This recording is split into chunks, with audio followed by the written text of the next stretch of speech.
क्या हो अगर आज के बिजनेस की सबसे बड़ी मुश्किलों के कुछ सबसे बेहतरीन जवाब सदियों पुराने ग्रंथों में छिपे हों। आज हम मुनाफे से आगे देखने और व्यापार को एक बिल्कुल अलग नजरिए से समझने के लिए प्राचीन भारतीय ज्ञान की दुनिया में उतर रहे हैं। चलिए इस सबसे बुनियादी सवाल से शुरू करते हैं। आज की दुनिया में ज्यादातर लोगों का जवाब होगा हाँ, बिल्कुल। लेकिन क्या हो अगर इस सवाल के कुछ पुराने और शायद कहीं ज्यादा गहरे जवाब मौजूद हों? देखिए, इस पूरे फ्रेमवर्क को समझने की चाबी है धर्म। अब इसे किसी कंपनी के कोर वैल्यूज की तरह सोचिए, लेकिन यह सिर्फ कंपनी के लिए नहीं बल्कि पूरे ब्रह्मांड के लिए है। ये सिर्फ नियमों की एक लिस्ट नहीं है, बल्कि एक ऐसा गाइडिंग प्रिंसिपल है जो ये पक्का करता है कि सब कुछ एक हार्मनी में, एक सामंजस्य में काम करे। तो चलिए बिजनेस और पैसे के बारे में सोचने के इस अलग तरीके की यात्रा शुरू करते हैं। एक ऐसा नजरिया जो मुनाफे को मंजिल नहीं बल्कि एक बड़े और सार्थक सफर का हिस्सा मानता है। इस सफर में हम इन 4 पड़ावों से गुजरेंगे। सबसे पहले देखेंगे एक लीडर की क्या जिम्मेदारियां होती हैं, फिर बाजार के नियमों को समझेंगे, उसके बाद जानेंगे कि पैसे का असली मकसद क्या है, और आखिर में देखेंगे कि ये सारे पुराने विचार आज की दुनिया में कैसे काम कर रहे हैं। तो ये सब शुरू कहाँ से होता है? देखिए, इस प्राचीन फ्रेमवर्क के हिसाब से शुरुआत हमेशा ऊपर से होती है, यानी लीडर के अपने नैतिक दिशानिर्देश से। कौटिल्य का अर्थशास्त्र हमें योगक्षेम का एक बहुत ही शक्तिशाली विचार देता है। इसका मतलब सिर्फ पैसा कमाना नहीं है, बल्कि अपने लोगों की भलाई, उनकी सुरक्षा और उनकी खुशी को पक्का करना है। यहाँ लीडरशिप कोई अधिकार नहीं बल्कि एक सेवा है, एक जिम्मेदारी है। और ये कोट इस विचार को बिल्कुल साफ कर देता है। ये कह रहा है कि एक लीडर की खुद की सफलता सीधे सीधे उसके लोगों की खुशहाली से जुड़ी हुई है। जरा एक पल के लिए सोचिए, अगर हर सीईओ इस एक सिद्धांत पर चलने लगे तो दुनिया कैसी होगी। अब भगवद गीता की ओर चलते हैं, जो एक अलग लेकिन उतना ही गहरा नजरिया देती है। गीता युद्ध के मैदान को एक रूपक, एक मेटाफर की तरह इस्तेमाल करती है, उन अंदरूनी संघर्षों और नैतिक दुविधाओं के लिए जिनका सामना हर लीडर अपनी रोजमर्रा की जिंदगी में करता है। और यहीं पे कर्म योग का सिद्धांत सामने आता है। ये आज की रिजल्ट्स ऑब्सेस्ड कॉर्पोरेट कल्चर का एक बेहतरीन तोड़ है। ये कहता है, अपना काम पूरी लगन और ईमानदारी से करो, लेकिन उसके नतीजे से, उसके फल से खुद को मत जोड़ो। ये मशहूर श्लोक सब कुछ कह देता है। ये हमारा ध्यान बाहरी नतीजों से हटाकर अंदर की ईमानदारी और हमारी कोशिशों पर ले आता है।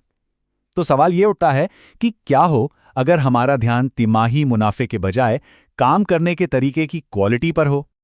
तो एक लीडर की अपनी नैतिकता तो बहुत जरूरी है, लेकिन प्राचीन विचारकों को यह भी पता था कि एक निष्पक्ष बाजार को पक्का करने के लिए आपको पूरे सिस्टम के लिए भी नियम बनाने पड़ेंगे।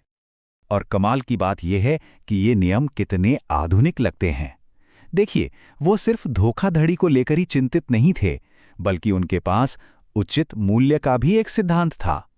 इसका मतलब था कि किसी भी चीज का दाम उसकी लागत से 5 से 10% से ज्यादा नहीं होना चाहिए। जरा सोचिए, अगर यही नियम आज के बाजार में लागू हो जाए तो क्या होगा? और टैक्स को लेकर यह मधुमक्खी वाली मिसाल कितनी खूबसूरत है ना? ये टिकाऊ यानी सस्टेनेबल पॉलिसीज के सिद्धांत को दिखाती है।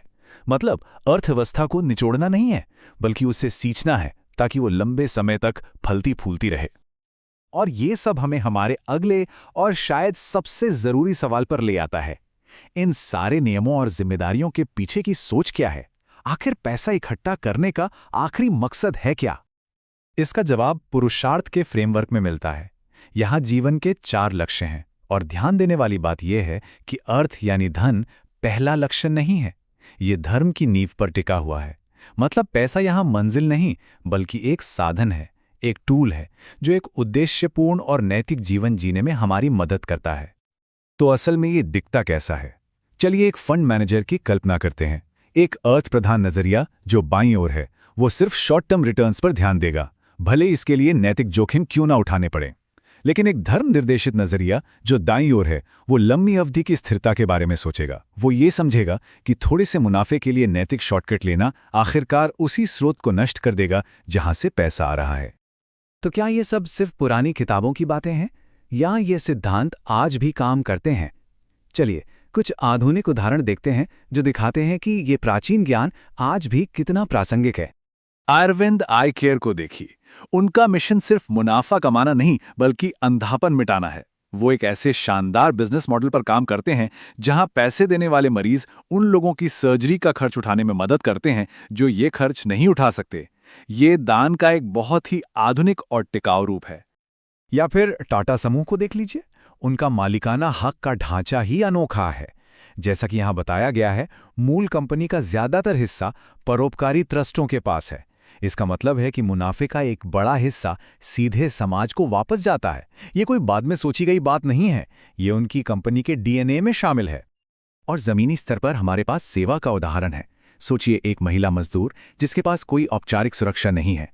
सेवा उन्हें संगठित होने की, सूदखोरों से बचने के लिए अपना बैंक बनाने की और फिर मुनाफे को अपनी ही स्वास्थ्य सेवा और ट्रेनिंग पर वापस लगाने की ताकत देता है। ये नीचे से ऊपर की ओर आर्थिक सम्मान का निर्माण कर रहा है। तो सबसे जरूरी बात यह है, इन सभी उदाहरणों में सामाजिक जिम्मेदारी कोई अलग से किया जाने वाला काम नहीं है, कोई आफ्टर थॉट नहीं है। ये उनके बिजनेस मॉडल का, उनके ऑपरेटिंग सिस्टम का मूल हिस्सा है। और ये हमें एक आखिरी और बहुत बड़े विचार की ओर ले जाता है। क्या हो अगर हम इन सबकों का इस्तेमाल करके बिजनेस के मकसद को ही फिर से परिभाषित करें? इस आखिरी सवाल पर एक पल के लिए रुकते हैं, जो जैन दर्शन से आता है। क्या हो अगर हर बिजनेस फैसले की शुरुआत इस सवाल से हो, हम वैल्यू कैसे बनाएं और साथ ही कम से कम नुकसान कैसे पहुंचाएं? ये एक छोटा सा बदलाव लगता है, लेकिन ये सब कुछ बदल सकता है। इस पर सोचने की जरूरत है।